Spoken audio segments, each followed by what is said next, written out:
Tonight, we attempt to decode the mind of a traditional healer. Edward Kibogo is a traditional healer who says he cannot engage in child sacrifice.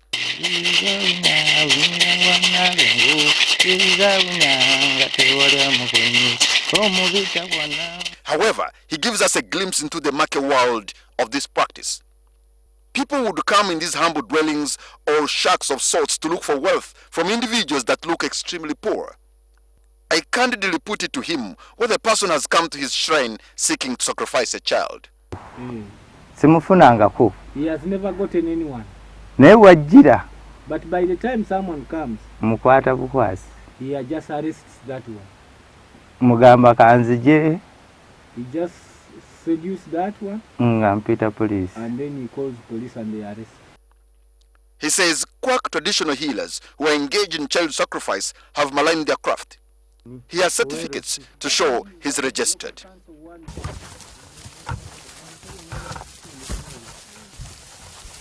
In the quest for wealth, families have even preyed on their own innocent children. The Assistant Commissioner of Police, Moses Binoga, has recorded such cases. A family met for a certain ritual, and that night, one of the grandchildren was kidnapped and killed and sacrificed. And the people who kidnapped were uncles of the child, were the ones who did it. So there are a number of people, relatives, close relatives, who have murdered their own children for sacrifice. These cases are well documented, and for those working with child care organizations, some of the stories are too despicable and the images too gory that they continue to haunt them.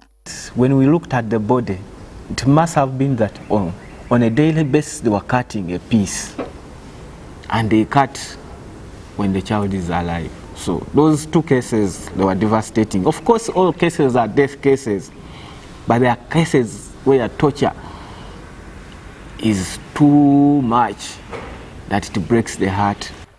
One of the cases cited happened in Kiboga district, where a neighbor abducted a young girl, killed her, and cut off the private parts. The body parts of a virgin girl were in demand from a barren woman in the same neighborhood that needed to give birth. Obed Biamujisha says some of these victims undergo unbearable forms of torture for days before they breathe their last. And we suspect that that child must have been being strangled for the full week, because by the time we recovered the body, it had lots of cuts, which showed that on a daily basis, the perpetrators must have been piercing the body and drawing blood. But some of them go through a series of torture. Back at the shrine, Kibogo showcases his prowess. Animal hides and skins as well as cow shells are all over. Even the rich, famous, the educated and religious flock his shrine, he reveals. That they like the born again. But some come.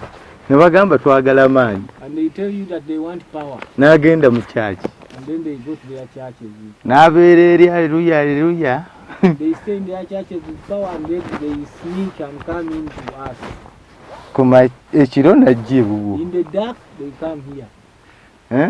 But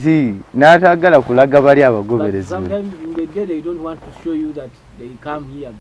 Working with World Vision and other stakeholders, police continues to carry out community sensitization programs about the perils of child sacrifice.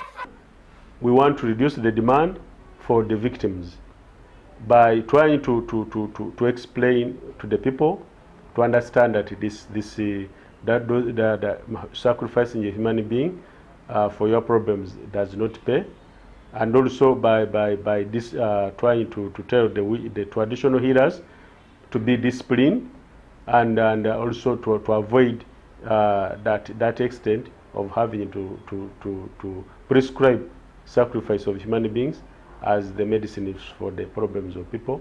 In our final part on this series on child sacrifice, we visit another hotbed of this practice, Buikwe district.